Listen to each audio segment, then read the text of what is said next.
நீங்கள் என்றைக்காவது நம்ம சொல்கிற வார்த்தைக்கு எவ்வளவு பவர் இருக்குன்னு யோசிச்சிருக்கீங்களா? இப்போ நம்ம நல்லதாக சொன்னோம் அப்படின்னா, பாசிட்டிவாக சொன்னோம் அப்படின்னா நல்லது கண்டிப்பாக நடக்கும். நம்ம நெகட்டிவாக நம்ம சொன்னோம் அப்படின்னா அது கண்டிப்பாக நெகட்டிவாக நடக்கும். அதனால தான் பெரியவர்கள் நம்ம யாரையுமே சபிக்கக்கூடாது. ஆசீர்வாதம் பண்ணுறது வாயில் நல்லா இருங்கப்பா, நல்லா ஆசீர்வாதமாக இருங்கப்பா அப்படின்னு நம்ம பாசிட்டிவாக சொல்லணும். இதை ஏன் என்கரேஜ் பண்ணுறாங்க?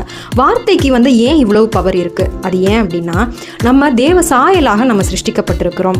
நம்மளுடைய தேவன் எப்படி இருக்கிறார்? அவர் வார்த்தையாக இருக்கிறார்.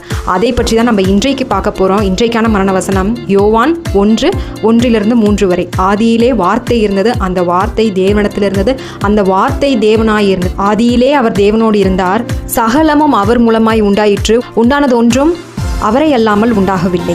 இது எவ்வளோ ஒரு அழகான வசனம். நமக்கு மனிதர்களாக இருக்கிற நமக்கே வார்த்தை என்பது இவ்வளோ ஒரு பவர்ஃபுல்லான ஒரு வெப்பனாக இருக்கே. இந்த வாயின் வார்த்தையினால் நம்ம ஒரு காட்டையே அழிக்க முடியும் என்று நம்ம யாக்கோபில் நம்ம வாசிக்கிறோம். அப்படி நம்ம உடம்பில் இருக்கும் எல்லா உறுப்புகளை பார்க்கலாம் இந்த நாவானது சிறிய உறுப்பாக இருந்தாலும் ஆனால் அதற்கு இருக்கக்கூடிய பவர் ரொம்ப அதிகம். அப்படி நம்மளுடைய தேவன், நம்மளுடைய இயேசு கிறிஸ்து தேவன் வாயினால் ஆதியாகமத்தில் படிச்சிங்கன்னா தெரியும், அவர் வானம் உண்டாகட்டும் என்றார், அப்படியே ஆயிற்று.